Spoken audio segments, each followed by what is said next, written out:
Côté carrière, toi, tu as des shows tout le temps. C'est vraiment, depuis 2 ans, 3 ans, c'est parti, là. Oui, bien, tu sais, moi, quand j'ai commencé ça, ce show-là, je ne savais pas combien de fois j'étais pour le jouer. C'est quand même long, hein, monter un one-man show. Ça faisait bien des efforts. Je me trouvais vraiment innocent. Je me disais, j'espère que je vais le jouer plus que 4 fois. Mais tu vois... Parce que ça coûte cher à monter aussi, là, la mise en scène. Oui, mais ça, j'ai un producteur pour ça. Ça, c'était vraiment... C'est son problème. Mais oui, c'est ça. C'est long à monter. L'écrire, c'est une chose. Après ça, le monter. Puis, tu sais, il y a bien des numéros que tu laisses tomber en cours de processus. Pas nécessairement parce qu'ils ne marchent pas, mais parce qu'ils ne fitent pas dans le show.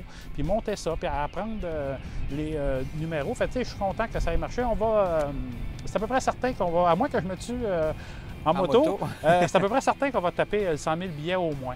Wow! Fait que, ouais, je suis bien content. Parce que moi, je refusais des contrats, puis le monde me disait, ah oui, tu veux pas écrire mon film, tu travailles sur quoi? Tu as un projet personnel, puis j'osais pas trop en dire parce que je me sentais niaiseux moi-même, de dire, ah ben je sors mon show d'humour quand j'étais un total inconnu du grand public. Fait que je croyais pas vraiment, mais d'un autre côté, on a juste une vie à vivre. Moi, ça a toujours été mon rêve de sortir mon show. J'ai fait, ben, regarde, on y va, puis j'ai gagné mon pari. Il y a beaucoup de gens qui ne savent pas que ça fait longtemps que tu es dans le milieu de l'humour. Tu étais scripteur avant. Oui. On t'a connu avec les Bougons et François Havard. Là. Ils ont dit ah, OK, bon, on sait que c'est un auteur, mais ça fait longtemps que tu fais ça. Oui, moi, j'ai écrit pour Un gars, une fille. Un gars, une fille, ça a été d'un projet qui ont été le plus marquant.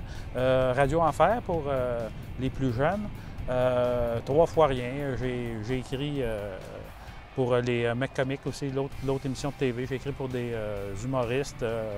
J'ai écrit pour Dieu reçoit. J'étais jeune, j'avais besoin d'argent. Tes collaborateurs, est-ce que tu en as pour ton spectacle ou tu as tout écrit tout seul? C'est François Havard au texte.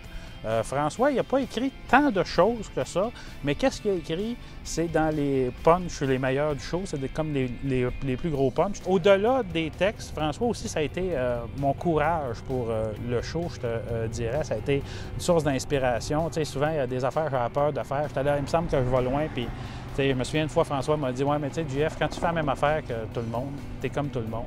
Tu sais, quand tu fais les affaires différemment des autres, que tu te distingues. » Fait que, tu sais, lui, il m'a bien gros poussé dans l'audace puis d'aller loin avec ça. C'est ton kick, ça. Parce que tu es comme ça aussi dans la vie, mais t'aimes ça, choquer. Bien, je peux pas dire. En tout cas, parler des sujets un peu plus délicats. Oui, mais tu sais, c'est un choix artistique aussi, tu sais, le langage, tu sais. Et j'aime ça sortir les gens de leur confort. Puis je pense que si tu veux, tu sais, le but quand tu fais un show d'humour, c'est de faire rire, mais si en plus tu peux susciter une réflexion, bien moi je me dis, bien pourquoi pas? Et pour susciter une réflexion, bien il faut sortir les gens de leur confort. Puis mon personnage de scène est beaucoup plus éloquent que je peux l'être. Est beaucoup plus intéressant que je peux l'être aussi, c'est sûr. Oui, parce que c'est vrai que t'es pas très intéressant, vraiment. En vrai? En vrai, là, c'est pas tant que ça. Pas bien intéressant. Mais, je suis plus facile à vivre, par exemple, que mon ah oui, ça doit, parce que lui, il n'est pas facile à vivre. Fait que des fois, être trop intéressant, c'est pas mieux, t'sais. Fait que, ouais, non, lui, il n'est pas facile à vivre. Lui, il retient pas grand-chose. Non, moi, dans la vraie vie, je suis assez sweet. Je parle assez bien aussi. J'écris bien. T'es propre. Je suis propre. Je me parfume. Je me brosse les dents. Écoute, je me passe la soie dentaire.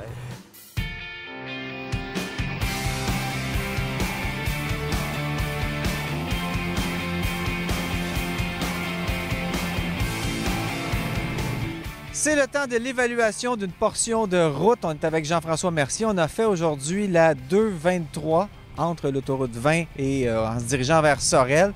Qu'est-ce que tu en as pensé? Qualité du revêtement, les paysages et tout ça? Qu'est-ce que tu en penses? Bien, les paysages, je dirais 10 sur 10. C'est comme des plus belles routes qu'on peut faire pour...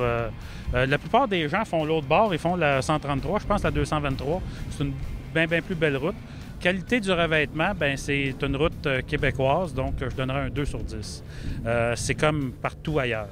Il y a des bouts qui sont beaux, là. Il y a des bouts qui sont qui ont été refaits. Oui, et il y a les autres avec des trous. Puis, tu sais, tu peux pas te promener puis penser à d'autres choses. Il faut que tu gères les trous parce que tu as des moyennes crevasses quand même là-dedans.